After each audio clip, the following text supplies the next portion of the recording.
how to set your Volkswagen TDI into top dead center. Removing your injectors will make it easier. Through this hole right here, there's a timing mark. This is the mark that we're looking for right here on the case of the transmission underneath that cover, and there will be a corresponding line on the flywheel. We need to turn this flywheel so this mark lines up with this mark. In order to turn the engine so those marks line up, we're going to take CV axle bolts and we're going to put two right next to each other. One here and one here. One in there and one in there. Now we're going to take a pry bar and we're going to put it in those two bolts.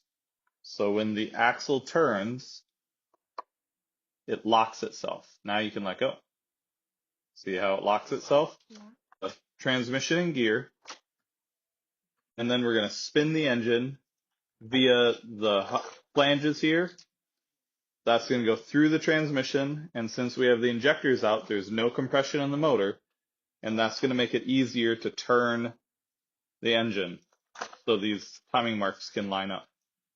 I was able to turn the engine around and we still have the mark on the case, but now you can see right here, this is the mark on the flywheel. This is our top dead center mark. Now I have them lined up. The line on the flywheel is lined up with the notch in the case. Now that we have the engine in time at top dead center, you'll see that this hole and this hole are perfectly level, and then this one is perfectly up and down. All of this gunk in here, this is a sign that you need to change your front crankshaft seal.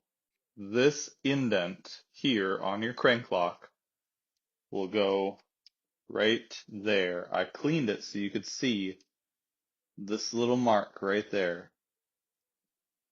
Right on the tool, it says, screws should be finger tight. And that's